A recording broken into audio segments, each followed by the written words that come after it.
since we've been together because we took last week off and put the best of up, which if you guys haven't listened to that, man, take that stroll through memory lane with us because it's amazing. And our sound quality, it's so much better. Oh my God. God, do you guys miss recording in person? I really do. I really do. Yeah. So much. I had an email chain from my band actually because they're trying to figure out like if and when we can start rehearsing again. I'm like, absolutely not anytime soon. Thanks. Bye. Like, right. Yeah, I get it. We all are so ready to return to normal life. Like, we all want to, but not doing it until it's safe. Simply not. Not just safe for me, but safe for everybody else around me. Absolutely. Absolutely. Oh, so speaking of being in quarantine, something that we never talk or think about, ever. Did you guys hear that Tiffany Haddish and Common are together? And that they're quarantining together? I love this. Isn't that the most amazing thing you've ever heard? I'm so happy. Wait. Wow. I want to be friends. Yes, me too. I don't remember when the last time was that I was this excited about somebody else's relationship. Oh, I love that for you. I really hope it works. Yes. Right? Oh my God, she's so funny too. And he's so like smart and talented. He's funny too. Yes, yeah. And I love Common. I do. I think that he is great. And I guess they went on a virtual date using the Bumble app. Like, that's how it started. No way. And then they, like, hit it off and started quarantining, like, social isolating together, like, in the beginning of this whole thing. And I'm like, oh, I fucking love it. I think that quarantine has accelerated a lot of relationships. 100. That, like, maybe we're like, you know, in the beginning stages, but then if you do choose to like quarantine together, you're in quarantine together. Oh yeah, right. Like, you're in a relationship now. You may not have been before, but settle in. Right. Yeah, here we are. Buckle up because you got months of learning who that person is. And not being able to really get away too, where it's just like before, if you needed to like go take a shit in the beginning of your relationship, you'd be like, I'm gonna go home or whatever. Like, you're not doing that now. Sorry. Like, no, you're stuck together. Full on smelling farts. Yeah, exactly. And being excited to go to Home Depot. That is. I know. Anthony's actually gonna wait for me, I think. So we might go to Home Depot together. And I am actually excited. I've been thinking about replanting my tomato plant like all week. I'm like, when will I have the time? This is who we are now. This is life now. Yeah, it's just like, got to take little joys where you can find them. Yeah. Well, I'm taking joy from our Facebook group has been posting some bangers lately. And the one that's really been spinning in my mind is there is a male that lives on this planet that think that women pee from their clit. Okay, and here's the thing about this. One, I don't think he's alone in that, sadly, because our sex education in this country sucks, as we've talked about before. And two, being wrong about something, even if it's something that is seemingly as stupid and obvious as that, I don't want to shame like that you were wrong about it. What I'm going to shame is that you acted like a little bitch about it once your girlfriend was like, no, that's dumb. Of course we don't pee from our clit.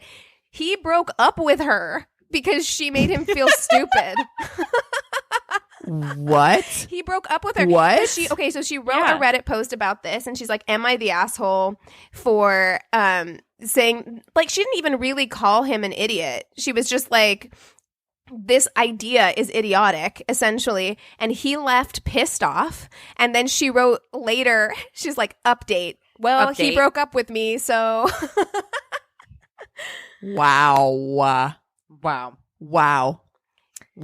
Fragile. I mean, wow. Yeah. There's somebody else that posted too. Oh, what was it? I had to look it up, but I guess there's like a whole thing about like guys like being like wrong about anatomy or something. Oh, I had to find it now.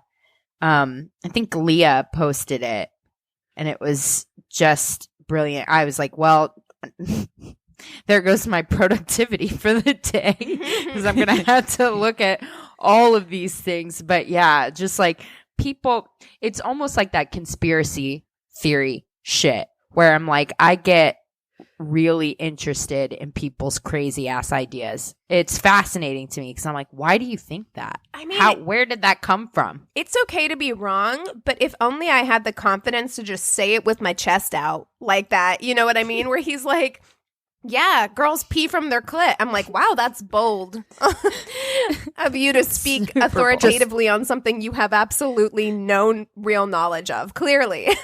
Right. Yeah. Yeah. And I want to know where he heard that. Was it just like a group of guys getting together and they were like, dude, where do you think girls pee from? That's what it is. It's JC actually posted it, and it's an Instagram account called Where Does the Pee Come Out? Well, you know what? God. I had heard dudes think that. Oh my God. I've never heard clit, okay? I've never heard clit before, but I have heard dudes who think that women pee from the same hole, like they have to take their tampon out to pee. Yes, I've heard that too. I've heard that one. So wait a second. Okay, can I have a conversation about this? Yes. Because I 100% have to take my tampon out to pee. What? Why? Because it gets wet. Well, I mean, yes, but Okay. it's not The string, because it's the string same does. hole. Yeah. Right. No, my whole tampon gets wet if I pee. I think it's just mine are so close together. I don't know. Anatomy's weird. And I know that I don't pee out of my hole that babies come out of. but I cannot pee with a tampon in. We can fucking delete all this if you want to, but I can't. I have to fucking take a tampon out. No, if I'm gonna I pee. say we leave it in as long as you're comfortable leaving it in because this is a conversation. So here's the thing. Okay. So, all right. People are going to get to know way too much about me in a second, which is that I have a very shallow vagina. In fact, I can only wear, even it doesn't matter how bad my flow is, I have to wear like the smallest tampon ever or it like pushes out. I feel so bad. I'm for serious. You. Then you have to change Is that it, weird? like, It's every, weird. Oh my like, God. 30 Every time. minutes. I go through so many fucking tampons. Heaven forbid I drink too much on a day. Wow. Okay. So that is weird. All right. No, it's guys, not I'm weird. weird. It's not like It's not bodies weird. are different, and everybody has different bodies, and like you know that's all fine. It isn't something that I'd heard before, but regardless, I want to get a group of men together, all ranging in age from maybe like 18 to 45, and I want them to draw me a picture of what they think a woman's vagina looks like.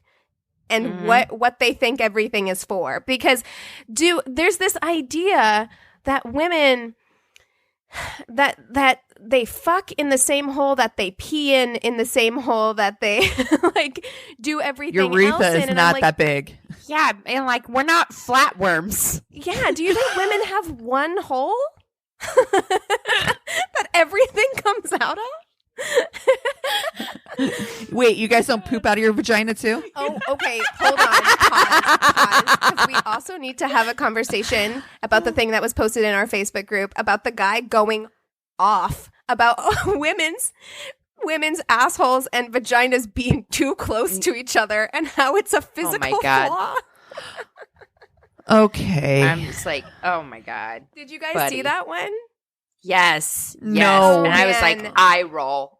So this 100%. dude posted, and I sometimes the way the internet is set up now, I have a really hard time knowing if something is satire or if someone is being serious. Like I genuinely don't know, and like that's how I feel about this post because he posted it, and he's just like, you know what? No one ever talks about that women's assholes and vagina holes are too close together, and this is a physical flaw. So anytime a woman starts getting uppity with you, just remember that her asshole is too close to her vagina. Okay. It came off super incel to me.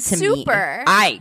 I got incel vibes, like red pill 100. Me too. But do you think he's being serious, or do you think that's a I do. joke? Brain hurts. I think he's being serious. I think he's My being brain hurts. a fucking weirdo, like incel kind of thing. Because there was some language in there, like you said, it was like, anytime a woman tries to get like uppity with me, you know, I just think that, and that makes her disgusting or whatever. And I'm like, ew. Somebody has some real serious, deep-seated shit going on. Yeah, for exactly. that. Exactly. Oh my God, you guys, my brain hurts. People are dumb. That's the Also, lesson I've learned on the internet.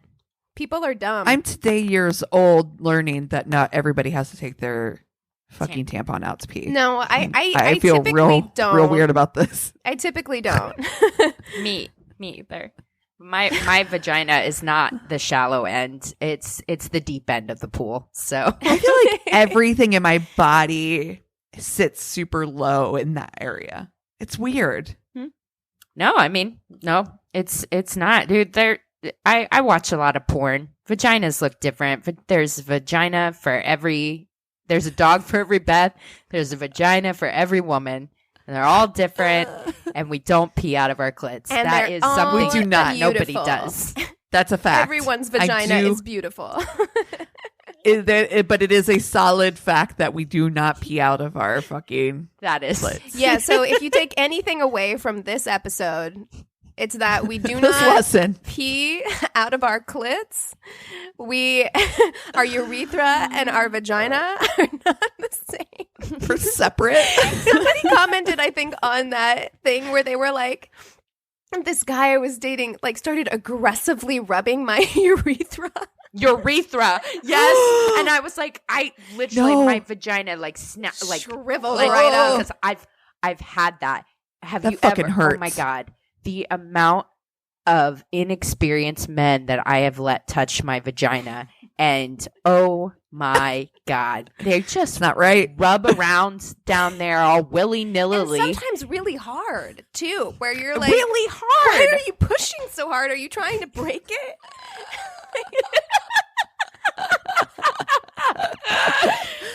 That's not how you turn it on. That's not how you turn it on.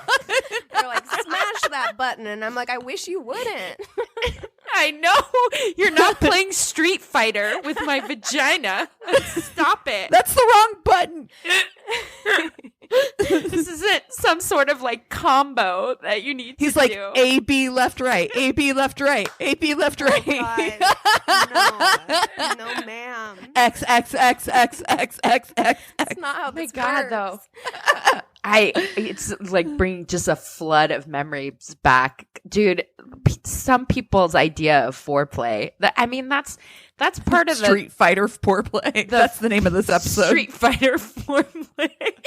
But no, that's part of it. Like sometimes, like you get lucky and you meet somebody or you start dating and your foreplay styles link up because everybody's gets off in a different way, and sometimes True. you don't have to be like explicit, like story time with Christina on how to touch my vagina, like you know what I mean. But oh my God, I remember. But you know when you're like 18, 19 or whatever, and God, how many fucking inexperienced people are just like, when is this going to be over? Like, I am get it. ashamed to say I faked. Oh, for sure. Yeah. But I mean, and I also understand because I'm like, everyone has to learn. Nobody comes out the gate knowing exactly what to do. And I understand that. And again, that's kind of why in the beginning of talking about this, I was like, it's okay to be wrong about something. It's okay to not know something.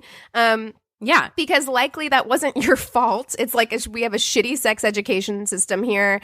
And a lot of actual sex, it's like you're not going to learn it from watching porn. You're going to learn it from like doing it and probably doing it wrong for a while. Yeah. And like that shit's fine. It's just like you can't act like a little asshole about it if you are wrong. You know, or if somebody You know what? kind It's of so true. tells you that they like something different. Yeah. It's so true what you said though about like somebody's foreplay styles linking up because there's I had really good friend couple that they were like, if we like making out will lead to sex. Like I love kissing so much, and that will always lead. That is like the beginning of foreplay every single time. Like they love making out. It's not really my thing necessarily, but you know, like you like everybody's foreplay style is going to be a little bit different. Right. You know? Yeah. There's different things that like turn people on, but I'll tell you. Would you say there's different strokes for different folks? Exactly. But I'll tell you, a big hard like starting off like that. Oh my God, no, you're not. no. Button masher. Button masher. I think button masher is going to be the name. Oy. Oh my God. Well, you guys also wanted to talk about I think it's Grimes necessary. And Elon Musk. I think it's truly necessary. One, RIP to Grimes being super cool, because man, did Elon Musk just ruin her cool factor. Because I remember Grimes being like the coolest and thinking she was like awesome. Then she got with Elon Musk and I was like, oh no. Oh no. Yeah. And you guys know, anybody who listens to this podcast, they know my feelings about Elon Musk. I think he's insufferable. I've always thought he was insufferable. And he just cemented his status as an insufferable human because he just had a son, and what they named him is absurd. It's absurd. Do you know how you pronounce it? No clue. Kyle. No fucking clue. No. Why? That doesn't make any sense. It doesn't make sense because even Grimes explained it. Kyle. But okay, but how? Because Grimes even wrote a tweet. She wrote No. a tweet breaking down. So okay, you guys. Okay. No. Hold on. So the name, and we will have to post this because it doesn't look like Kyle. It sure doesn't. No. Wait. No. Because the name is X space. Then there's a symbol that looks like an A and an E connected space. A-12. That's the name. And she explained it on her Twitter where she said X, the unknown variable, the AE symbol. She said my Elven spelling of AI. So she just made up an Elven spelling. A-12, precursor to SR-17, our favorite aircraft, plus A. Do you guys have a favorite? Do you guys have a favorite airplane with your significant other? I hate them so much. They're the worst. I hate them so much. And she, what I do love is that the state of California was like, absolutely fucking not. The state of California was like, that's illegal here. You can only have names that are in the alphabet, the English alphabet. Stop it. Have you seen the meme where they were like, they did the Aaron meme with it or whatever? I'm like, that's fucking perfect. I actually think it is cruel. Somebody broke it down and they're like, this is how you pronounce it. It's Kyle, basically. And I forget the reasoning why it was, but like that, it wasn't Elon Musk or Grimes. So it could be a joke, but I saw that and I was like, well, that's fucking perfect. I hope it is. I hope it's Kyle fucking Musk. And that fucking spelling. I think it's, I truly, look, I'm coming down hard, but I think it's cruel. I think it's cruel to name your kid this because that kid is going to have to grow up with that name. I don't care that his parents are famous or like whatever. Like, this is a name he's going to have to carry with him throughout his entire life if he ever wants to do anything. Like, it's awful. No one's ever going to know how to pronounce it. It's terrible. Don't do this to your kids. They're not accessories. Yeah, it's like already like being Elon Musk's son is going to be hard enough. You know what I mean? Like, give him a normal fucking name. Well, I mean, beyond the fact that they're incredibly privileged, like, it's going to be difficult being his son for numerous reasons. Emotional. Maybe not like financially. But did the state try to take that baby away from them already? No, because they're like, this is child cruelty. I mean, I don't know which side of that I'd land on. I'm just kidding. But no, there was a supervisor at the Department of Public Health Vital Records office in Los Angeles where I also love this, where it says where the baby is believed to have been born. It's like, okay. And it's against California law to include numbers or symbols in a name. They're like, you can't do that. Yeah. Oh my gosh. The most insufferable human being. I cannot imagine being around Elon Musk for any extended period of time. There was that thing going around that was like, which house do you want to be quarantined in? And the one that he was in otherwise had like cool people in it, but I was just like, I can't imagine spending months on end. Do you know who is with Elon Musk?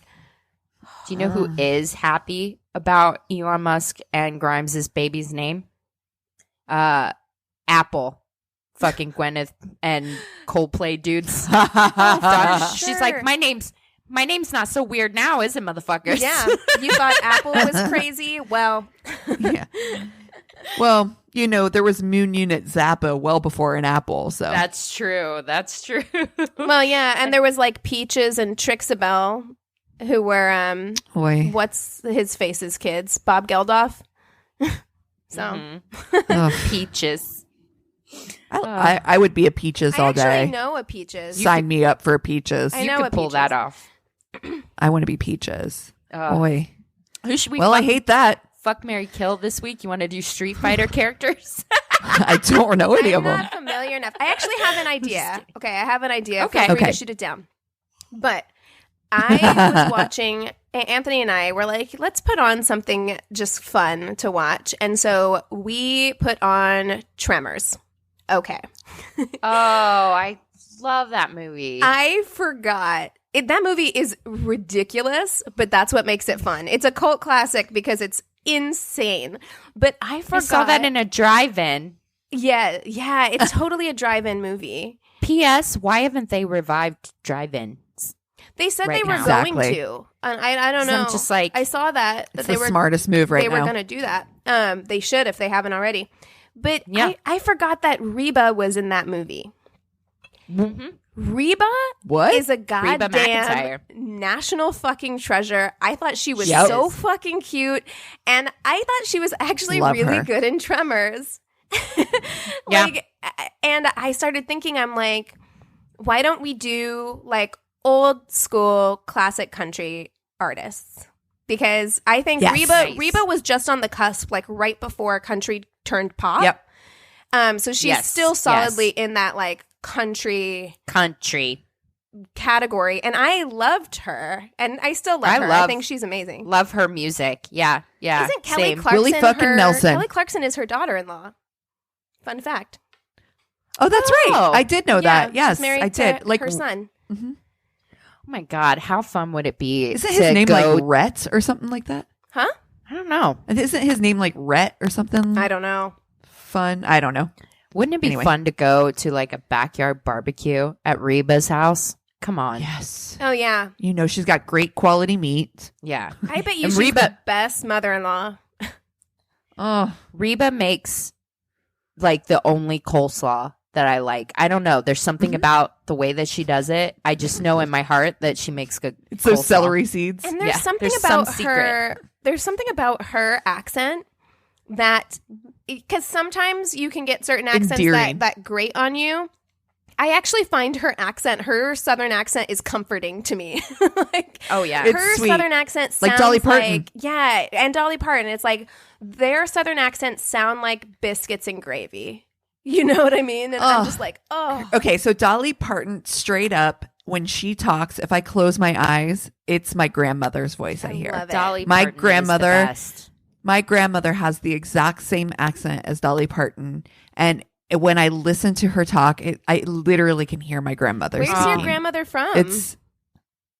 My grandma is from Southern Ohio. Oh, okay. So not too far from Kentucky, Tennessee border West area. Virginia. But Isn't Dolly Parton from West Virginia? Because No, My it's fam- Tennessee, my- I my- think. coal people. that my grandmother's from Southern Ohio, near Kentucky. So that area. But Dolly Parton grew up in Tennessee, in near Pigeon Forge. So like Eastern Tennessee, but that accent, I don't know. There's something about it in her tonal affect and her voice. Comforting. It's Dolly so spot Parton's on. is slightly different than Reba's, but both of them are like, I would love for Dolly Parton to read me stories. Do you know what I mean? I would really like it. I think it would be like comforting to me. She does that. Does she? She does that. She reads children's books. Like she did like a whole thing of like, and she is so active and is so giving. She actually she's got like this whole program where she gives children's books to underprivileged children and she reads stories and stuff. It's the fucking best thing you've ever seen in your life. Dude, I had a relationship moment with a capital M watching country music with Eric. And the first time Dolly Parton came on, I was like, what do you think of Dolly Parton? Like, trying not to make it like this is an important question. He was like, oh my God, I love her. And I was like, okay. Oh, like, who doesn't? Are there people She's who a goddamn exist who treasure. don't like Dolly Parton? Well, they can fuck right off. honestly, like who? why? I feel about this like I do how my dad feels about people who don't like kittens and puppies. Like, you're wrong. And, well, I feel that as you well. can go fuck yourself. Both of those things are true. Like, Yeah. Yeah. All of that's true. Kittens, puppies, and Dolly Parton. So Amen. amen, amen. Amen. Okay, so we'll do who's Reba, our third? we'll do Dolly.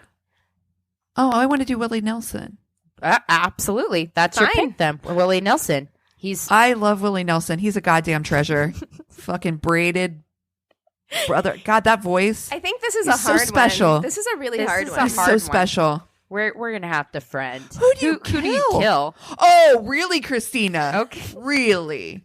All right. That's rich. I you love want- that if you wanna Christina is do the it, we're authority gonna on do whether it. or not we get to do it. Like, it's like you and I don't even have a say. In, like, No say. making the decision. No say. Oh my God. Fine, we will friend. No, I think. I'm okay, okay we're with gonna this. friend. I was gonna think- try. I and don't make know, it Christina, challenging, are we? But Okay, let's do the challenge. Challenge accepted. it's Okay. gonna be All really, right. Okay. really hard, and I'm gonna try not to I take think any I of know. it personally. Oh no. I think I know. I think you're I know. gonna kill Reba, Cassie. I know it. I am. Yeah. I'm so sorry. I love her. And I would friend her in a fucking heartbeat if Christina would allow it, but she never lets us do anything we want. She's on a hard line and we ride it. So this is the tough thing. Who do you fucking marry and who do you fuck? Like, honestly, because here's the thing. I want to fuck Dolly Parton because them titties. I want to motorboat but the son of a marry bitch. her, and then you can motorbird them all. Motorbird them all day. I know, but I fucking love Willie Nelson. And I'm so inclined to... He's gonna have that kind of life that I think that would appeal to you, Cass. That he's like a traveling. Chill. He's chill, but he travels everywhere. He's Actually- got a pimped out fucking tour bus, Yep. and you get to see the world and fucking travel with Willie Nelson. I feel like that's a Cass. I feel like choice. he's going to treat you right, too. You know what I mean? Like, he's just... He seems very respectful. He seems And- like a gentleman. To be fair, could I listen to my grandmother talk to me all day, all the time?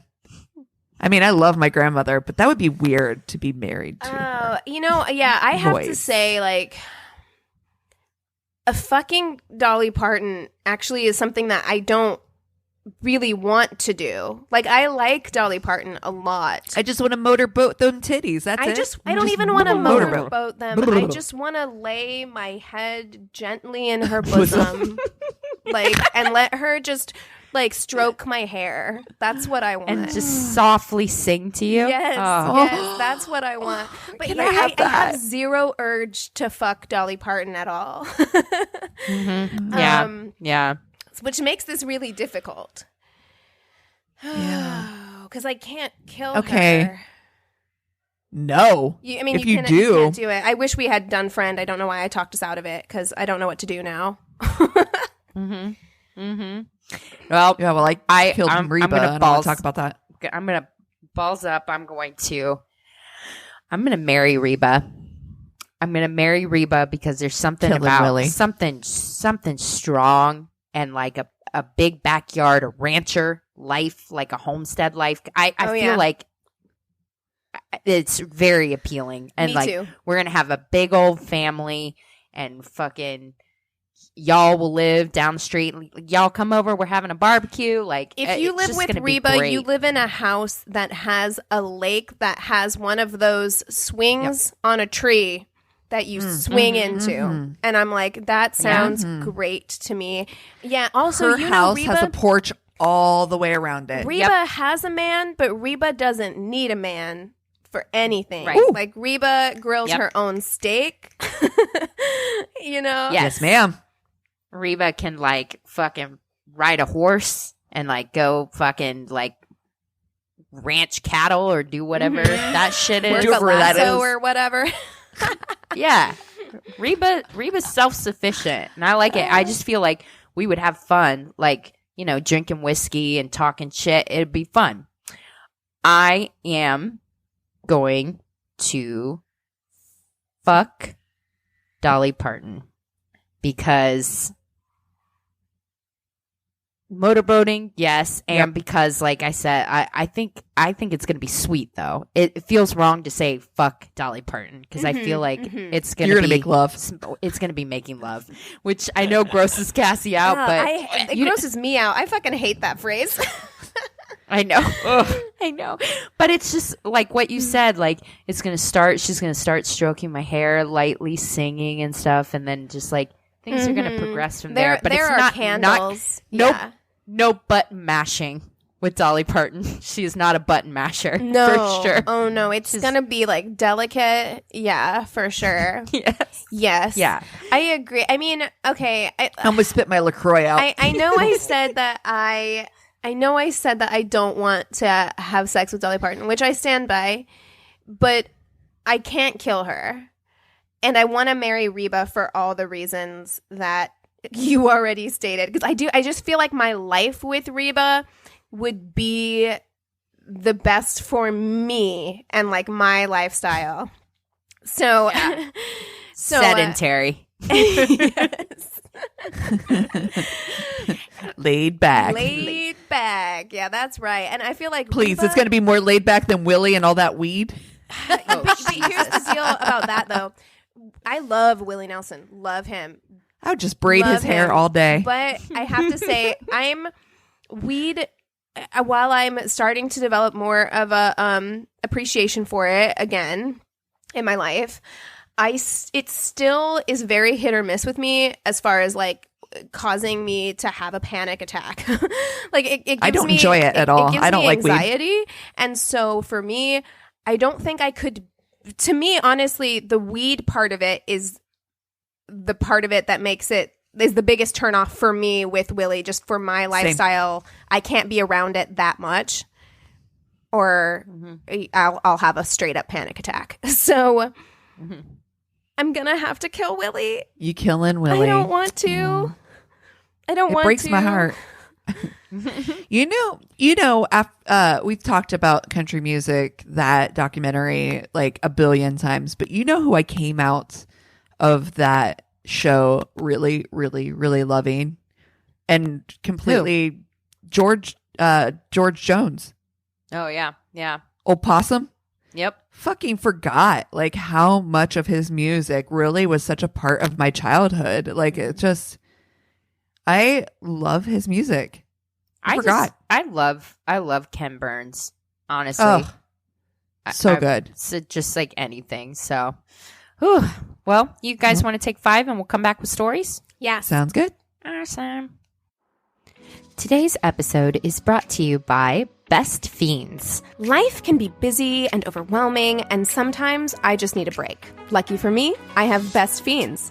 This mobile game is full of cute, charming characters and challenging puzzles. I'm currently on level 635, and right now I have Terry the Tarantula, so I'm super excited to get him up and running. I actually think the slugs are pretty cute too. I personally love Best Fiends because it's the perfect brain break. It's just really nice to be able to open up Best Fiends and have a really challenging but casual game to play. And hey, if you've been playing too, chat us up. Let us know on Facebook what you think. Engage your brain with fun puzzles and collect tons of cute characters. Trust me, with over 100 million downloads, this 5-star rated mobile puzzle game is a must play. Download Best Fiends free on the Apple App Store or Google Play. That's friends without the R. Best Fiends. Cheers! And we're back. So we just realized that we did not introduce ourselves in the whole first half of the episode. So, hi, this is My Worst Date. I'm Keegan. I'm Cassie. I'm Christina. I never go first. It feels very, very weird. Okay, so I am going to start us off with stories today. My rule is first time meeting someone to usually meet at a coffee shop or something similar. Some intimate setting to get to know the person better. Makes perfect sense. I met a girl on Tinder. She seemed very nice, and somehow we had a good bit in common, other than that she was religious and I'm not. She never brought it up in conversation, so I didn't think about it much. Decided to meet her at a Starbucks halfway between our homes. She was nice, but seemed nervous. Thought it was the first date nerves or something. Sorry, hold on. I missed. Okay. Probably about 15 minutes into talking, another dude who was sitting a few tables near us comes and sits down right next to her. He pulls out a pamphlet with words like Jesus and "Are you lost?" written across the top. Oh no.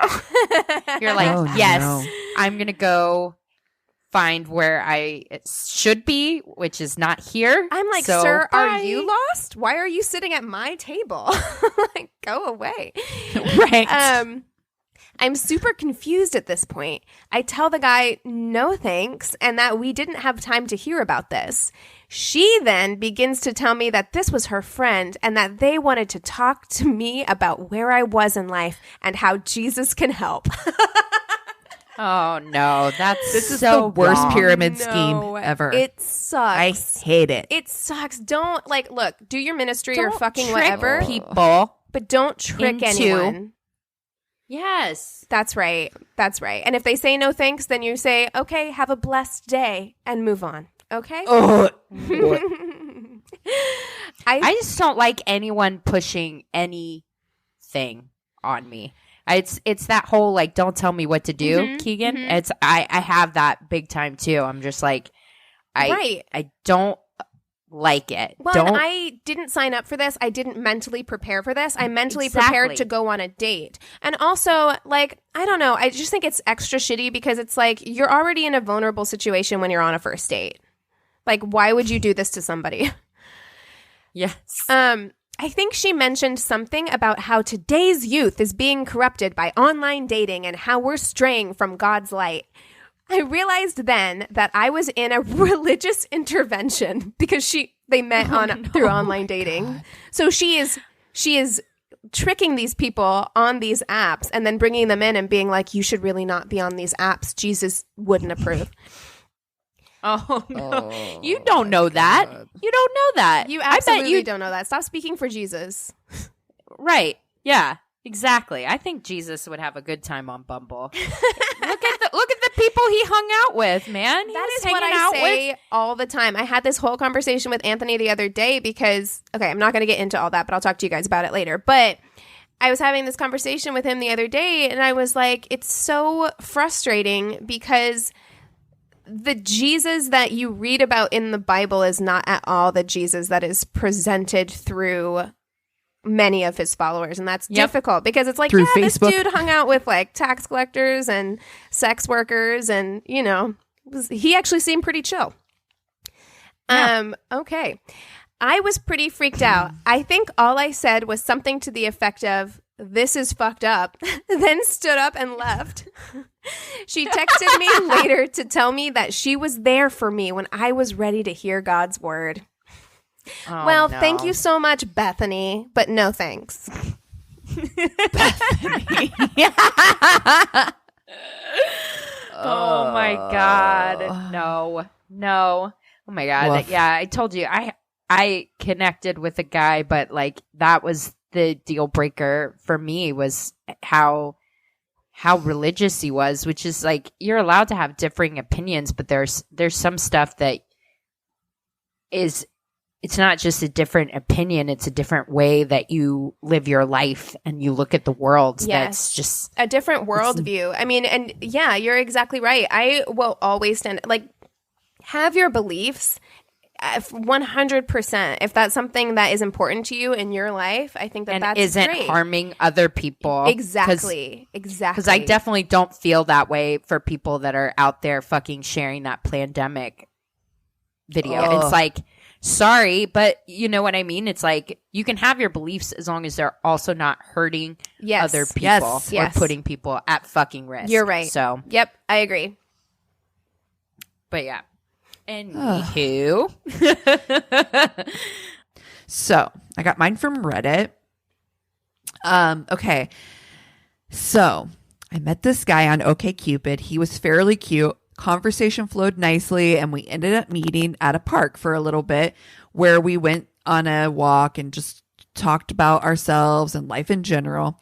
After about an hour of this, I decided to head home as I had things to do that day, and he went in for the kiss, which was very awkward as I didn't really know the guy very well. I mean, we'd only been chatting in person for like an hour, but thankfully it was brief, and I kind of just put it in the back of my mind. Feel about that? Like, for me, I'd really have to be vibing with somebody if I just met you in a park and we've only been talking for an hour and you're like, well, I'm going to kiss you now. I'd be like, I don't know. Yeah, read the room, dude. Yeah. I'd have to really, like, there'd have to be some, like, sparks flying everywhere for me to be like, yeah, this feels right. You know? Yeah. Yeah. Well, it's all about reading the room. There's definitely, like, the very first time that I met Eric, but we've been talking for weeks. Yeah, see, that's that. different. Yeah, right. You guys have been talking for a really long time and really long conversations, which isn't the same as, like, we just met and we've been talking for an hour in a public park in daytime. I don't know. Yeah. Yeah. Yeah. I mean, it doesn't sound like it was necessary. It was awkward, but it doesn't sound like it was necessarily like overbearing. So it kind of seems like, okay, just brush it off in this situation. The very next day, I had chaperoned my younger cousin and his friends who wanted to go to an anime convention, and I forgot my phone at home. We left in the morning and didn't come back home till like 4 or 5 in the afternoon. When we got back, I noticed that my phone was lighting up like crazy. So I checked it to find that OkCupid guy had left me over like 100 text messages and 30 voicemails demanding to know where I was. Did you say 30 voicemails? I would kill myself if I had to go through 30 voicemails. Sometimes I get like, I hate voicemails. Same. I was demanding to know where I was, asking why I wasn't answering, demanding that I pick up so I can go on a date with him right then and there. He also sent me pictures of what he planned to make for me for dinner at his place. Oh, fuck you so hard. Absolutely fucking not. And see, yeah, this is the kind of thing. This motherfucker thought after 1 hour in a public place, in a park where the girl isn't feeling it, that it was appropriate to give a kiss. You are moving way too fast food if you think I'm coming to your house. Fuck you. Yeah. No. Yeah. There were also texts saying that I was really, quote, perfect for him and that he deleted the dating app after meeting me because he was absolutely convinced that I was, quote, the one for him. Nope. I hate it. Needless. Oh God, I'm drowning in red flags right now. She said, needless to say, this 130 plus red flags for me. So I texted him back stating that I don't think we're going to work out because he was coming on a little bit too strong, and wish him the best of luck in the future. That's it. That's all I said to him. He responds in text telling me that I'm overreacting, that I need to calm down. Dude, when will anyone learn that is pouring gasoline onto a fucking fire? I don't know. You tell me to relax? Relax? Calm down. High octane. I'm just like, especially when I'm being reasonable. I think it is so triggering for women, especially because I feel like it's a form of gaslighting to do this to someone when they're being like completely reasonable reasonable to be like, you need to calm down. I will. It's kind of like with your parent, or like my Black grandparents did this. I feel like most parents don't do this anymore, but it's like if you got reprimanded and you started crying and they were like, I'll give you something to cry about. Something to cry about. I feel like it's it's terrible. Yeah. I'm glad we've moved away from that parenting That's not style. Just your grandparents. But that was for sure my parents. But it gets better, you guys. I totally feel like it's the same kind of thing with this, where it's just like, oh, you thought I was acting insane before? Like, let me show you. I'll show you insane. Oh, you thought that was crazy. Bitch, put your tea hair on. Yes.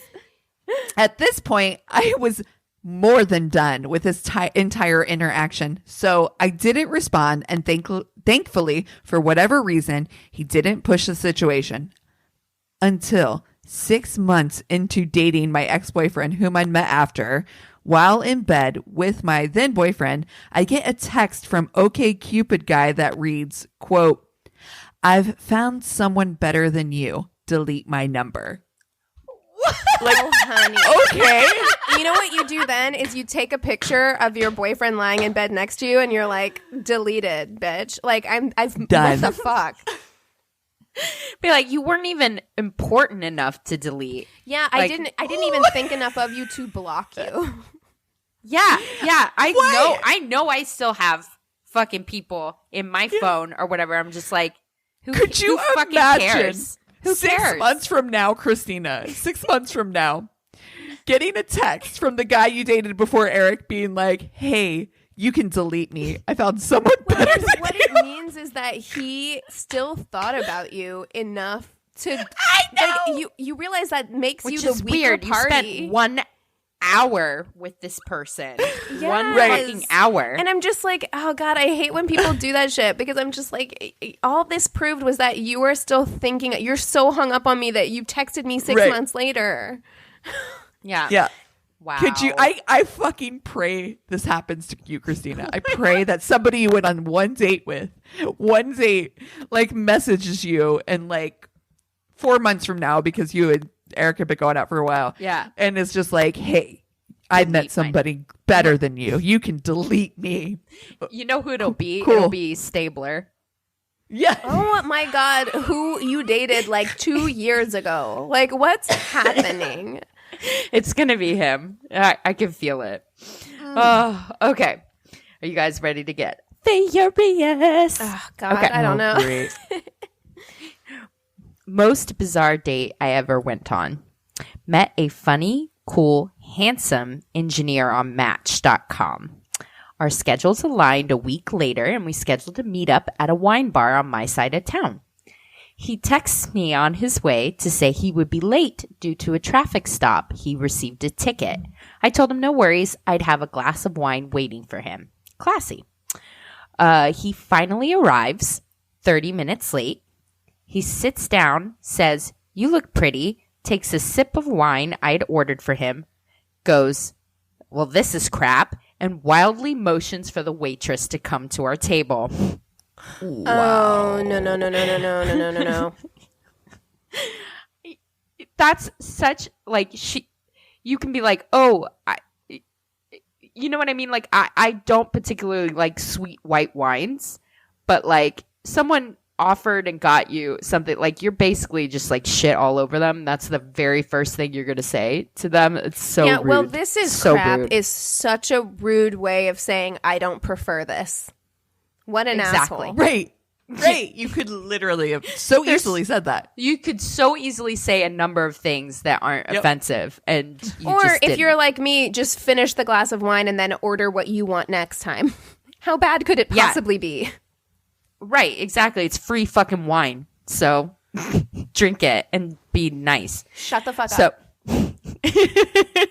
I've said no words at this point. He orders his wine from the waitress and dumps the remaining wine from the glass I ordered for him into my half-full wine glass and begins ranting and loudly cursing about the traffic ticket he received on his way to meet me. Sounds like a fun guy. So many red flags. He was pulled over for speeding and also ticketed because his vehicle tabs were 6 months expired. There's a lot there. Like, I'm like, oh, okay, so you're rude. You don't have your shit together. And, yeah. Yeah. As he ranted, I gulped my Frankenstein wine, excused myself, went to the bar. Wait, pause. So he poured wine into her glass and they were drinking different types of wine? Yeah. Oh, yes. I don't know why I thought that. I don't know why that. It's like, now you got rosé, bitch. Yeah, that fills me with so much fury that in my head I was like, okay, that's super rude. But I thought that they were drinking the same, and I was like, oh, so he just gave you wine, but no. Oh appalled.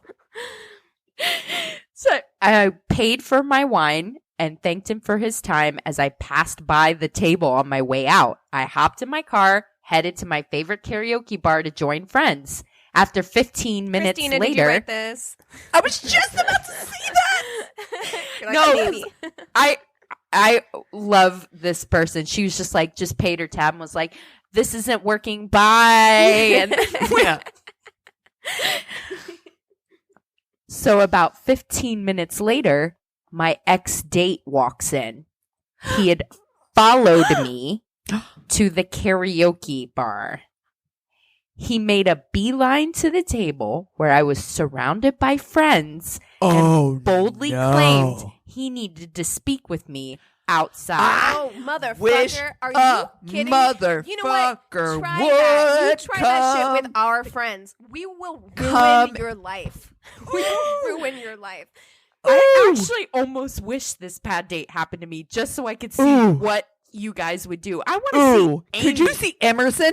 Oh my God. Emerson would I be want to like, we're see going to step Emerson, outside. Chris, Anthony. Fucking what?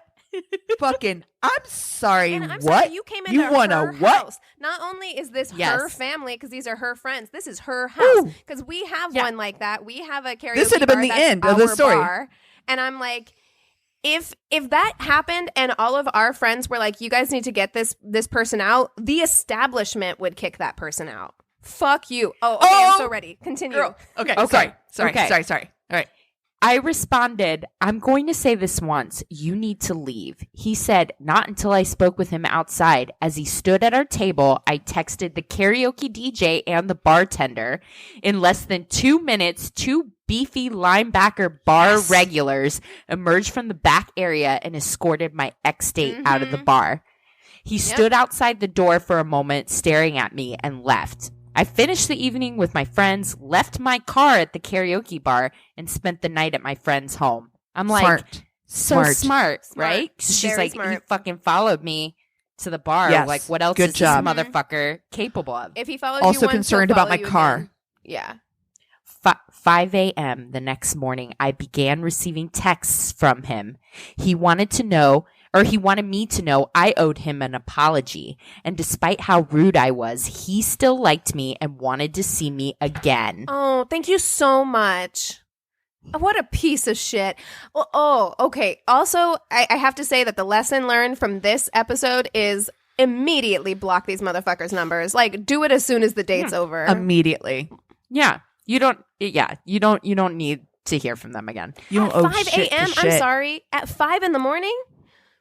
After we've been karaokeing and shit? Yeah, no. If this man woke me up at 5 in the morning when I was hungover from a night of karaokeing, I would lose it. Not today, Satan. Goodbye. He said he forgave me for not apologizing to him for the tickets he received on his way to meet me and demanded I call him back ASAP to schedule our next date, as he knew I wasn't the self-centered bitch I behaved as during our date. LOL.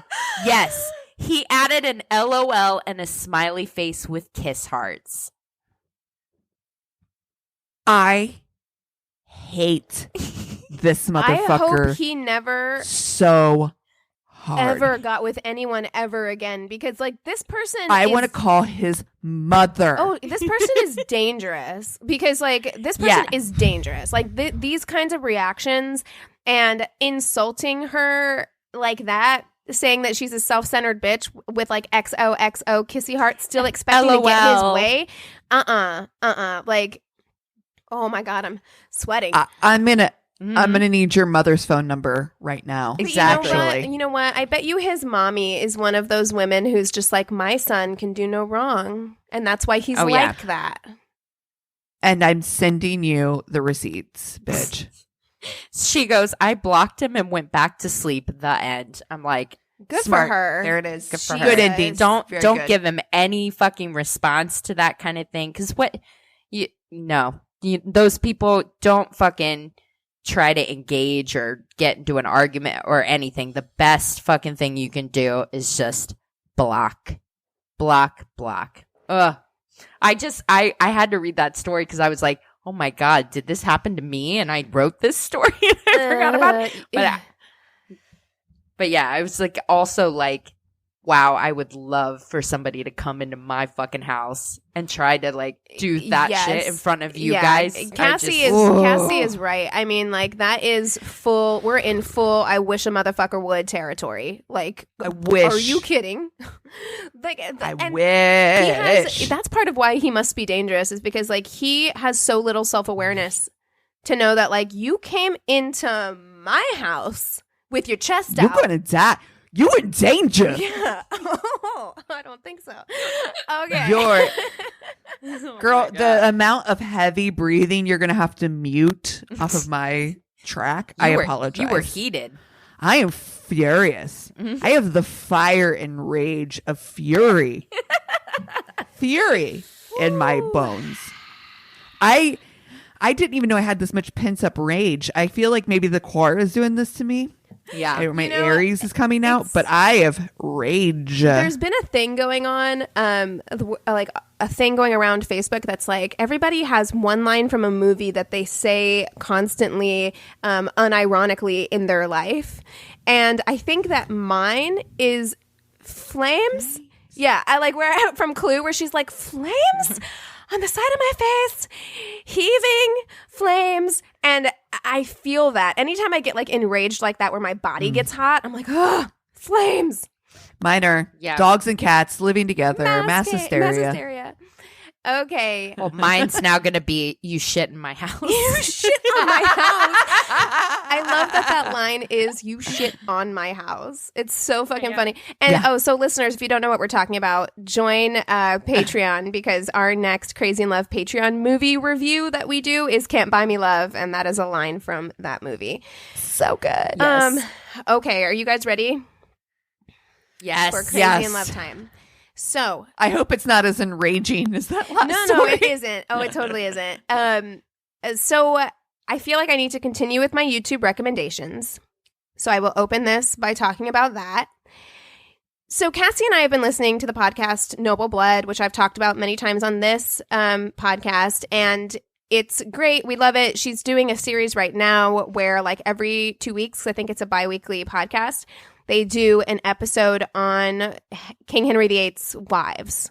And it's really awesome. And the last one about Anne of Cleves made me like so interested. And so when I opened my YouTube, I don't know, the gods of the internet must have heard through my phone or whatever, me talking about Anne of Cleves because this video came up on YouTube. And so I watched it and then I fell down a rabbit hole because of course that's how YouTube works. And the video was from a channel called Reading the Past. And the host is a woman named Dr. Kat, and she's a literary, material, and cultural historian. And so she just kind of like breaks down. The video I watched was actually talking about like, was Anne of Cleves really Henry VIII's like ugly wife, quote unquote, or is that just something that was made up to like feed Henry VIII's ego? And so it was a good video. But so of course, so I started watching her videos, and so more started popping up in like my recommendations, and I saw one that I thought was intriguing. So I watched it, and now I'm going to do a Crazy in Love on it. I am going to talk to you guys. Amazing. I'm going to take you through history and talk to you guys about the death of Amy Dudley. Oh, nice. Yes. Okay. So this intrigued me because her like little thumbnail on YouTube said the original staircase, right? And so I was like, what? So I clicked on it, and it has a lot of similarities, kind of, to the documentary, the Netflix documentary, The Staircase, which we've all talked about, where his wife was found dead at the bottom of the stairs, but she had like cuts in her neck. And he was like, oh, well, those cuts are from an owl. An owl came in and she was cut by an owl. Her skull. And that's what caused those cuts. So if you Google Amy Dudley, what will come Furiously shaking my head, yes. What will come up is, I know you fully subscribe to the owl theory, but if you Google Amy Dudley, what will come up is cause of death, stairs. That's what it says, stairs. So, of course, This is intriguing. So I started learning about it. So Amy Robsart was born in Norfolk in 1532, and she was the sole heiress to a wealthy farming family. 3 days before her 18th birthday, she married Robert Dudley, who was the youngest son of John Dudley, who was the Earl of Warwick. Robert and Amy were the same age, and by all accounts, their marriage was a love match, or as they called it in the 1500s, a carnal marriage, which is like, oh, you're marrying someone you want to fuck. Like, that's why you're marrying them. It's not like a match made for, like, land or whatever. And, that was mules. Unusual. Rare enough to have a term. Yeah. It was unusual. They're both the same age. It's not like she was 18 marrying like a 50-year-old man. They're two 18-year-olds getting married because they loved each other. And their marriage was celebrated on June 4th, 1550 at the Royal Palace of Sheen. And Edward the Sixth, the son of King Henry VIII, and brother to Queen Elizabeth, he was in attendance at their wedding. And it's because Robert's dad, the Earl of Warwick, and future Duke of Northumberland, he was basically the most powerful man in England. He led the government of Edward VI. So he was like his head lead government advisor or whatever. So his son's marriage to this daughter of, albeit a wealthy family, but like a farming family, it wasn't necessarily like a great prize, but this was his fifth son, first of all. And secondly, it slightly increased his power in Norfolk. So he was like, it's fine. But Amy must have, I know she wasn't an only child because she had half siblings, but she was the heir to her family's estate, which is unusual because she's a woman, and she was set to inherit her family's fortune after her parents died. So the young couple moved to court, and they had what seemed like pretty happy years in the beginning of their marriage. Lady Jane Grey married one of Robert's brothers and became Amy's sister-in-law. And so at this point, Amy is married into like the most powerful family in London outside of the Tudors. Like, she is like living the high life. But that all changes when Edward dies 3 years into their marriage. And Edward leaves the throne to his Protestant cousin, Lady Jane Grey. But of course, there was a huge... His half-sister Mary was like, not today. I don't think so. And so Lady Jane Grey was only on the throne for like 9 days. She gets overthrown, and then Mary takes the throne, and she's dogmatically Catholic. And this is very, very bad. Bloody Mary. Yes. And this is very, very bad for the Dudleys, because not only were they loyal to her half-brother Edward, but they're also super Protestant. So... Robert ends up getting thrown into the Tower of London from July of 1553 to October of 1554. And then, yeah. And Amy is allowed to visit him. And I put this in quotes because I thought it was funny. And there to tarry with him at the Tower Lieutenant's pleasure. So it sounds like conjugal visits were going down. Yeah. Oh, yeah. Theirs was a carnal marriage. That's just young, hot people. And also, you can Google, I feel so bad for Amy Dudley's portrait, because she was said to be beautiful. She looks beautiful in her portrait. Pretty. Here she is. Oh, but that's something that was painted much, much later. That's not from the time. Oh. So you can find, if you Google Amy Dudley. Mm-hmm. Her face looks beautiful, but her body is like, I don't know. It's like the portrait artist like gave up on her body. Hold on. Oh, yeah. Show me the one you're thinking of, because, yeah. Yeah, there's only one portrait as far as I'm aware. Here it is. From when she was actually alive. And this is the one. So that's what she looked like. She actually has a beautiful face, but the portrait artist, her body looks so bizarre. Those arms, like they gave up. Her they were face. Like, this is what my face looked like when that person called and asked me for melted cheese. I'm just like, did you tell that story on the podcast? No. You should tell people what you're talking about, because that was bananas. It is bananas. No, people are losing their minds a little bit. And so, I'm working in the restaurant right now, like working like takeout and delivery. And somebody called in one day and was like, yeah, I want a piece of slightly melted cheddar cheese. And I go, just one. What? And she's like, can you melt it? And I said, no, like all of our containers are plastic and they would melt or whatever. And she's like, forget it. I'll just take a burger. You're like, what the fuck? Okay. It's so weird. And that's exactly what that face is. Yes. No, she does look like she has resting bitch face, but I will say of her portrait, like, you can tell that, like, picture her smiling. Like, she was probably, like, people say that she was a good looking woman. Yeah. But okay, so we left off with Robert being in the Tower of London accused of treason. Mm-hmm. So he is eventually released by Queen Mary, but the two of them end up having like kind of a difficult time like figuring out how to live now, because they're not living at court. They're completely out of favor with the monarch. And so at sometime during this time, Amy's parents die, and so she inherits their property, and so they hang out there for a while. Yeah. So Queen Mary dies in 1558 and Queen Elizabeth takes the throne. And Robert and Amy are welcomed back to court, and Robert becomes Master of the Horse, which is a position that meant that his place was at court 100% of the time, and he was in almost constant companionship with Queen Elizabeth. And the fact that she chose him for this role suggests that she definitely wanted to spend a considerable amount of time with him, not just, for work, but also the Master of the Horse is a very like fun role. It means they're spending a lot of time together for fun times. And it's also around this time that she sends Amy away from court. So she's like, Robert stays here all the time with me. You have to leave. So she sends the wife of her favorite away.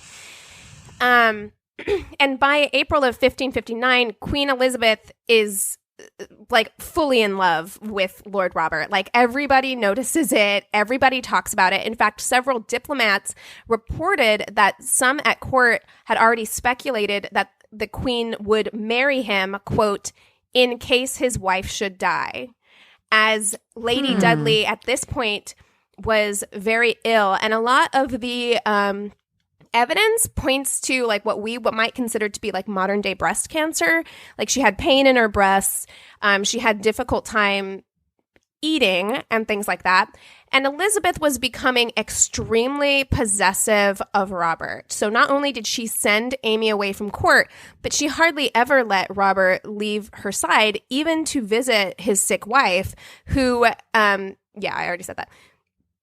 So Amy started to get better in the later part of 1559, and Robert was able to visit her a few times, though it was said that she was very careful about her food, and many believed that she suspected that she was being poisoned. So as we'll start talking about later, some people point to this and say, I think she had a mental illness. I think she had an eating disorder, like these things, and that's why she was so picky about her food.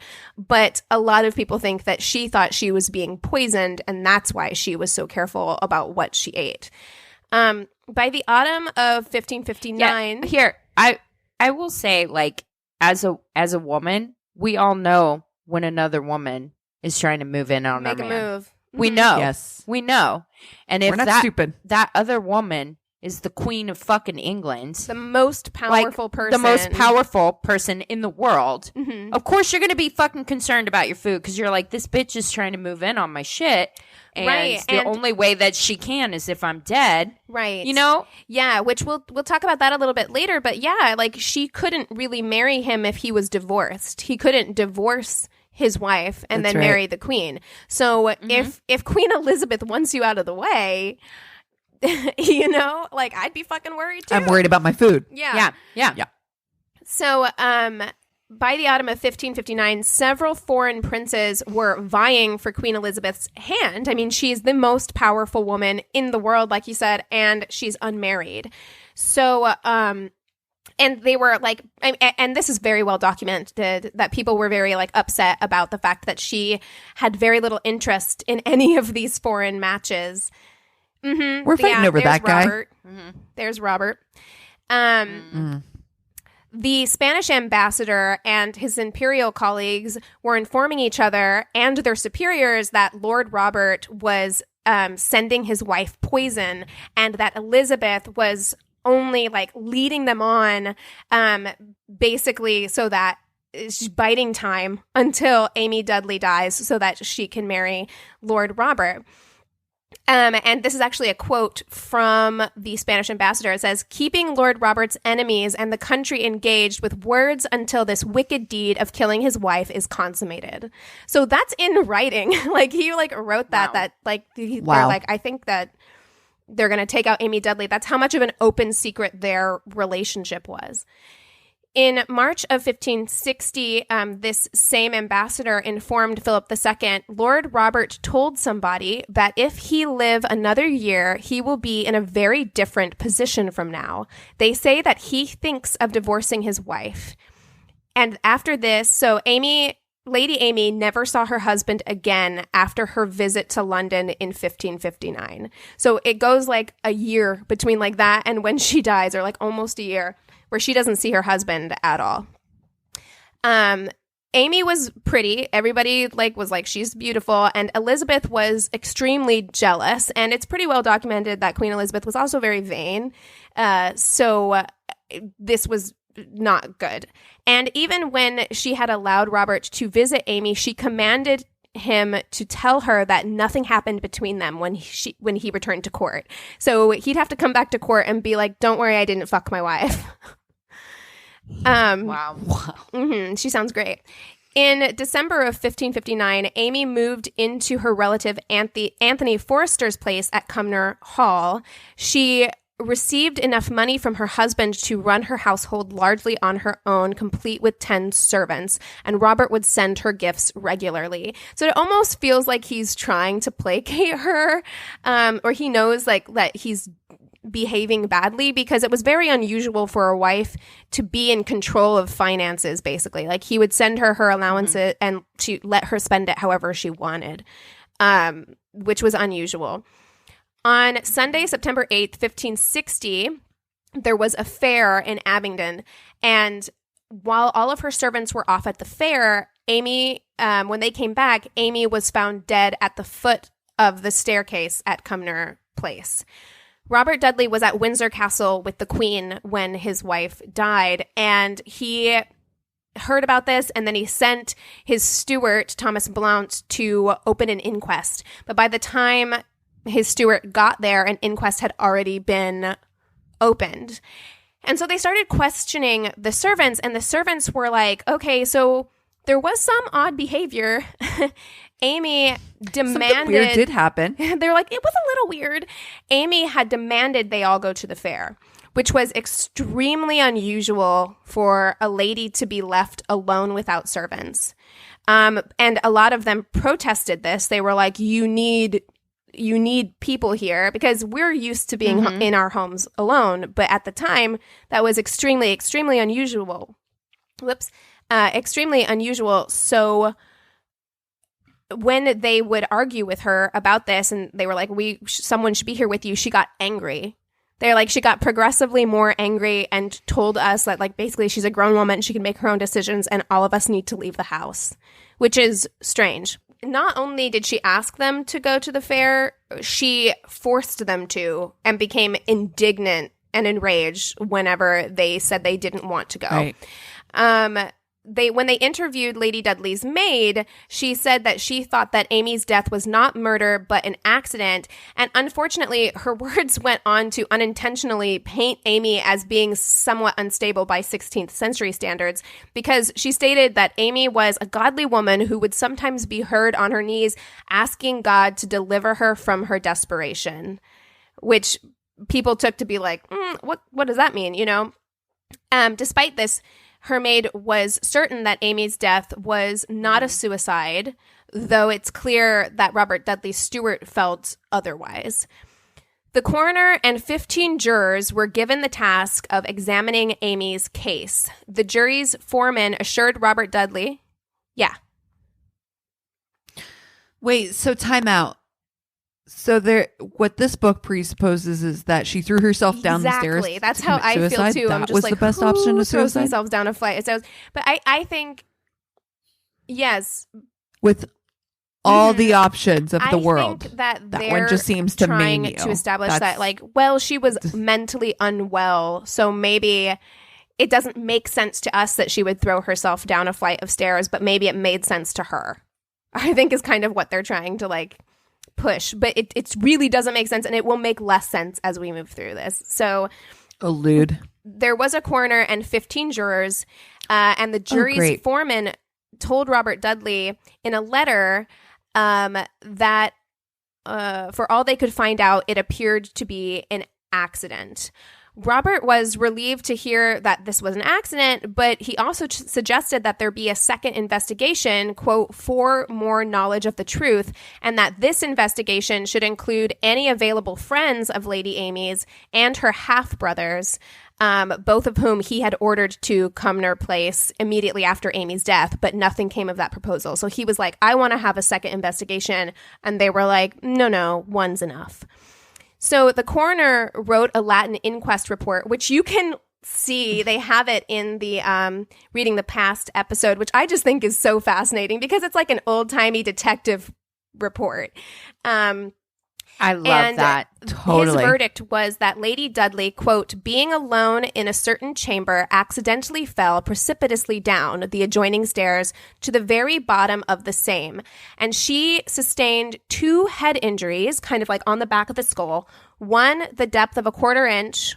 They say the depth of a 1/4 of a thumb, but I Googled it. A 1/4 inch, and the other, the depth of 2 thumbs, so 2 inches. That's a deep wound. Jesus. And does that not sound familiar? That stairs Maybe don't an give owl you. came into Cumnor Place and latched itself onto her skull. Okay, but 2 inches is still not deep. That is not as deep as any of the wounds that she had. In the staircase. So, the staircase. You're like, no, it wasn't Al Keegan. Stop it. She had No, it was an owl. Yeah. She had This wasn't also, an owl. quote, The other one was by an owl. reason of the accidental injury or of that fall and of Lady Amy's own body weight falling down the aforesaid stairs, broken her neck, on account of which the same Lady Amy had then and there died instantly. So basically what he's saying is she fell in such a way that her body weight landed on her neck, broke her neck, and she died instantly from having her neck broken. And they all swear an oath that this was an accident, by misfortune came to her death and not otherwise, as they are able to agree at present. So they all agreed that, like, this is how she befell misfortune, was an accident. Okay, so let's break it down. When Amy is found dead at the bottom of the stairs, despite having her neck broken and having 2 large lacerations, one as deep as 2 inches, in the back of her skull, her gashes, hood is still up and intact on her head, which seems strange. Seems like if you fell down the stairs with that much force and enough to cause lacerations to the back of your skull and into your brain, I assume, 2 inches, that your hood would fall off. She also has these 2 large gashes. If she has these 2 large gashes, would she not be found in a puddle of blood? And none of the reports, there'd be so much blood. None of the reports so much blood, especially a head that wound. She was found in blood at all. So either they failed to document that or there wasn't blood present at the bottom of the stairs. So is it possible that she died somewhere else and was moved? That her body was moved, her hood was put back on? In the week before Amy died, she sent a letter, and you can also see the letter in the video, which I just think is so fun. She sent a letter to her tailor in London to have a fancy new dress made. And so for those who argue that her death was a suicide, it seems as though she was making plans. She was making future plans. And so some have speculated that perhaps she ordered a new dress and sent the servants away that day because she had a lover that she wanted to meet with in private. Yeah. Affair. She also remained super careful about what she ate for the rest of her life after her first illness. And so some point to this, like I said earlier, that she was depressed and or suicidal. Others point that to the fact that she might have had a legitimate fear of being poisoned. All right. So right, because suicidal doesn't make me think I should be worried about what I'm eating. Yeah, exactly. I feel the same way. I think what they're trying to say is that, like, oh, she was crazy. So who knows what she was capable of, you know? All right, let's move through the suspects. And I took this basically from the Reading the Past video. So suspect number 1, Queen Elizabeth I. So Elizabeth definitely had the means and the motive to have somebody kill Amy. She was, by all accounts, in love with Robert, and her counselors were constantly pushing her to marry and produce an heir. And she wanted to marry Robert, and Amy was in the way. There's also speculation that, look, if the Queen of England, the most powerful person in the world, calls you and tells you, hey, I'm coming, clear your house of all your servants, don't tell anyone that I'm coming, because I don't want anybody to know, you would probably do it. Like, you know, you'd be like, I can't tell you why, but everyone needs to get out of the house. So there's some speculation that that could be possible. Yeah, there's just no way that Amy would disobey what Elizabeth asked, no matter what. Elizabeth is not only known to be insanely jealous, but she's also notoriously cunning and very smart.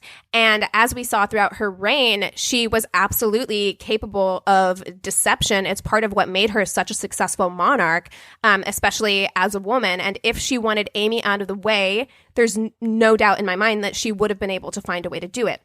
However, despite the fact that she's fully capable of having Amy killed, she was also completely in love with Robert. This is a fun sidebar. So much so that she did not allow Amy at court, as we said. And later on, when Robert secretly marries a second time to a woman named Lettuce, which I think is funny, Elizabeth, her name is Lettuce, which I'm like, oh, honey. Excuse me, what? So Apple? Robert does marry a second time down the road, like years later. I don't like that. Elizabeth loses her fucking mind. Like, she banishes both of them, both Robert and Lettuce, from court at that time. So she's clearly, like, super jealous. When she finally does let Robert come back to court after that time he gets married, she never allows Lettuce to come back to court, ever. So that's the way that she is. You gotta stop saying his name. That's her name. Lettuce. But if poor Lettuce. They said Lettuce. Look, I trust Dr. Cat to know what she's talking about, and she said Lettuce. Were her parents Elon and Grimes? But here's the counter, though. Grimes. If Elizabeth did this to get Amy out of the way, why didn't she marry Robert? Yeah. Why didn't she act upon it? Right. Why didn't she marry him? Think that maybe it's because, okay, I'll get into that now, because suspect number 2 is the husband. The husband always did it, right? Mm-hmm. So before Amy's move to Cumnor, she was staying with a man named Richard Verney, who was a close friend of Robert's, and it's there that she first starts to suspect that she's being poisoned. And so some speculate, along with like those letters from that like Spanish ambassador and things like that, that Robert was having his friend, Richard Verney, poison Amy while she was staying there, and that's part of why she left and went to Anthony Foster's house. And Anthony Foster was related to Amy, but he was also loyal to Robert. So it's possible that he also could have been contracted or would have allowed somebody to come in and kill Amy. And the Dudleys were like notoriously like social climbers. They wanted to always be in proximity to power. So it's very likely that Robert wanted to marry Elizabeth. Like he would have been essentially the king consort if he was able to produce a male heir with Elizabeth. So he probably did want to marry Elizabeth. So he likely didn't kill Amy himself if he was involved, because it's unlikely that Amy would have sent her servants away if her husband was coming to visit. Like likely they would have prepared chambers for him. They would have made extra food. They would have done all of that stuff if she knew he was coming. So he likely didn't do it, or if he did it, he certainly didn't tell her that he was coming. But if Robert thought there was a chance that he might be able to marry the queen, he was more than likely willing to sacrifice his wife to do this. It's true that when Amy dies, he pushes to have an inquest, and he buries Amy with full honors. They have a massive funeral. Everybody attends. However, Robert does not attend, which is unusual. He also does not erect a monument to her after she dies, which would have been customary for a husband to do for a wife of that status at the time. So he doesn't go to the funeral. He doesn't erect a monument in her honor, which is strange. And then at the time, for those who thought Amy was murdered, Robert was suspect number one because of that behavior, because he didn't erect a monument, didn't go to the funeral. Yeah, so many rumors were spiraling all over the place that basically the equivalent of 16th century gossip mags were pointing at Robert constantly, accusing him of poisoning Amy and then eventually having her killed. And these rumors followed him for the rest of his life. This could be why Elizabeth didn't marry him.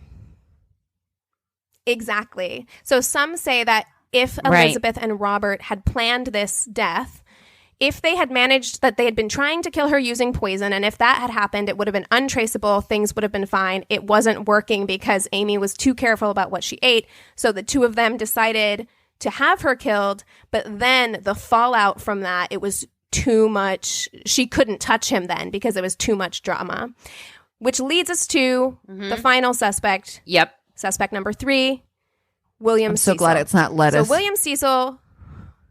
It's not lettuce. What if it was lettuce? Like if she was playing the long game. So William Cecil was Elizabeth's chief political advisor, and he was basically like the little finger of this story for all of you Game of Thrones heads out there.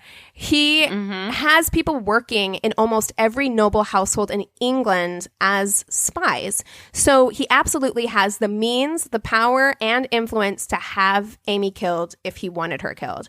And William did not like Robert. And in fact, some say that Robert was William's rival, and he certainly did not want Robert to marry the Queen.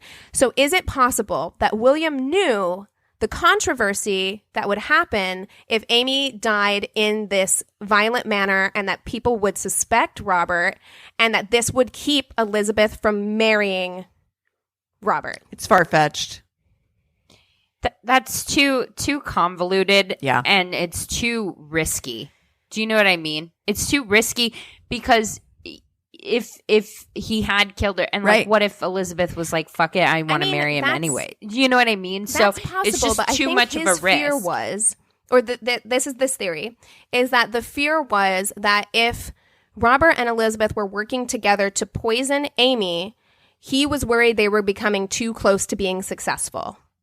And so he was like, I have to think of another way to get Elizabeth to not marry Robert.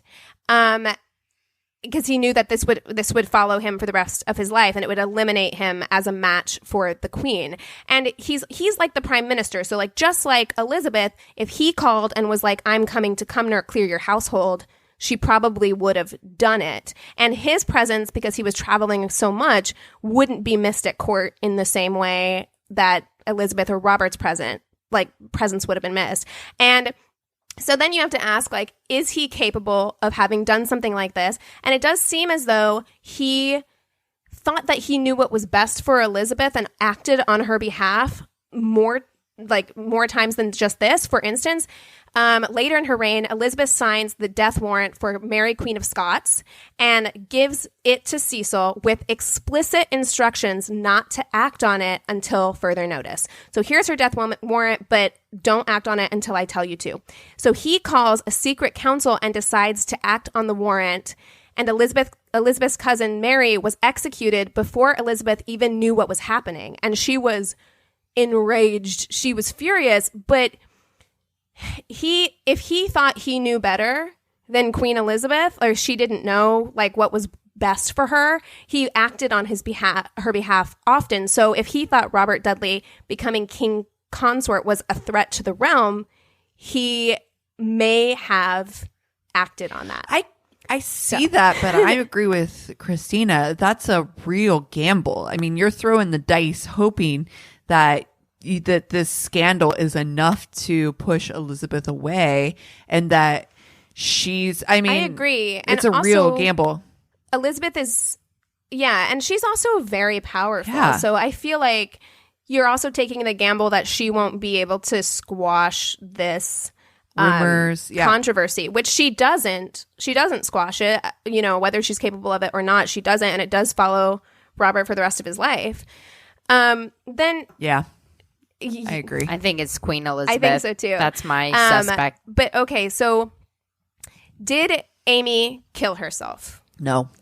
I don't think so. This is something that people keep bringing up, that perhaps she desired to kill herself. There was all the praying for deliverance. There's all of that many stuff. ways to kill yourself. Throwing yourself down the stairs is not logical, nor is it foolproof. It's not foolproof at all. And so it's not stupid. a sure thing. I think that the other thing, I think part of the theory about her killing herself has to do with killing yourself was a mortal sin, right? At this time. So perhaps she killed herself and then somebody moved her to the bottom of the stairs, or took her body and pushed it down the stairs so that people wouldn't know she killed herself, so that they could avoid the disgrace of like her having killed herself. So she hit herself in the back of the head twice to kill herself. Or maybe she took pills. Well, if there was no, or maybe she like hung herself, which would explain the broken neck, and somebody, and then like, you know what I mean? I was going to say post-mortem, then those head wounds would have bled. Yeah. You know what I mean? Yeah, or maybe she did hit her head on something, or she broke her neck, right? Let's just say that. She hangs herself, she breaks her neck. They take her body, they push it down the stairs. She does hit something hard on the back of the skull, and then they go and put her hood back on at the bottom of the stairs. So that's possible, that could have happened. I liked this theory that somebody in the YouTube comments put in. It's from Shattered Silverlight on YouTube. They say, theory: Amy Dudley had a lover and was pregnant by him. Her praying about the deliverance from her situation was about God saving her from the pregnancy, or praying that her husband would return to her. The clearing of the servants was to allow a midwife to perform an examination on her to confirm the pregnancy. So either Amy informed her husband, or one of the servants had suspicions and told their master. Robert would not have been able to obtain an annulment for infertility if she gave birth, and Elizabeth could not marry a divorced man. As he strikes me as an act now, think later guy, kind of guy, Robert panicked and had her killed without thinking about the consequences. Maybe he thought that Elizabeth's love would buffer him, or that he was powerful enough on his own that no one would dare question him. That's it. I think that's a good theory. And especially since I like that story. Robert is infertile because they've been married for a long time by 16th century standards and have no children. And neither did Elizabeth. And Elizabeth didn't. And they had a carnal marriage. And we know they fucking. Yeah. So perhaps Robert is infertile, and maybe she hadn't seen her husband in like a year. Like maybe she was having an affair and got pregnant. Same. I fucking hope she was. I hope she was. You're gonna you're gonna fuck around on me? Okay. And this is interesting. So she put up a poll on Reading the Past on this video about what people thought. And I disagree with the outcome of this poll. And you guys will absolutely too. So 16% said accident, 0% said suicide, 6% said murdered by Elizabeth I, 13% said murdered by Robert Dudley, and 62% said murdered by William Cecil. Nah. So maybe there's more about William Cecil that I don't know. Like maybe I'm missing something. But I think it seems more likely that Elizabeth and Robert did it and did it together, maybe. Yeah. But anyway, it's a whodunit. We'll never know. Jeez. I love it. Oh my God. I love that historical was good. Crazy in Love. That was good. Makes me so happy. I did too. I love these historical ones. There's so much, especially in times like these. In times like these, we all have to come together to talk about murders. And well, we're living through history right now, man. They're going to be like weird, talking right? about it in history. Yeah, I do think. Stuff. Yeah, my grandkids are going to be like, "What did you do?" I'm going to be like, "Grew tomatoes." That's all I did the whole time. I crocheted everything. But I do think though that. Be like, why is Grandma Lysoling the groceries? She lived through COVID, honey. Right. Grandma lived through Corona. She lived through the Rona. Yep. Wow. Grandma always has so much toilet paper. You never in her know. house. You never know. Oh man. Or more likely, it's going to be like so many people being like, "Why do all the people of this age bracket have a drinking problem?" It's like, well, they did nothing but 3 months of drinking. This whole generation needs a lot of liver transplants. Constant. Yeah. I'm actually getting bored with drinking where I'm like not doing it as much just because I'm just like, Yeah. I'm bored. Yeah. And I feel the same way about like TV. I was just getting ready to start to ask you guys like what you were watching, but I got so over television. I started Penny Dreadful. I watched that. I watched the 2 first episodes of City of Angels, and it's pretty good. I'm enjoying it. Keegan's in it. I saw you. You can spot me in a window in the first episode because I did background for that show. So play Where's Waldo. It's easy. You get a nice hot shot. It's bold and in your face. I see you strong. But yeah, other than that, I'm not really watching anything new. Like movies every now and again, but that's it. Watch Tremors. I have been this week has been binge watching Below Deck Mediterranean. I finished all the seasons, and this last season was a banger. It was. I fucking love it that you're watching reality TV. I'm like, oh look, when you could do things outside and stuff. This season though, like of Below Deck Mediterranean, the most recent one, like it's worth it for you guys to just watch like the first 3 episodes. The fucking chef, is a full conversation that we all need to discuss. Oh, shit. I was texting Chris from the other room like, oh my God, she just opened a box of Aunt Jemima for pancakes. Oh shit. Oh man, as the chef. Oh man, no. I really I want to watch reality TV, but Anthony is so opposed to it that he just wouldn't let me enjoy it if I was Chris trying goes to work. watch it. He would just come in and talk shit. Same. Chris goes to the whole work. time. I can do what I Samesies. want. Oh my gosh. Well, if you guys have shows that we should watch, or you have crazy in love suggestions or stories, oh my God, please. You have nothing else to do. Write in your stories. Tell your friends Ask to your write. friends. Yeah. Ask your parents. Yes. Oh my God. Yes. Yes. We love historic facts. Awkward. I want parent bad dating stories, please. They're so- Please. You're quarantined with your parents. Ask them what's up. Exactly. And you can send them to our one-stop shop of a website. It's myworstdatepodcast.com. Thank you guys for continuing to listen, and we hope we're bringing you some cheer during these random times, and we love you so much. Cheers.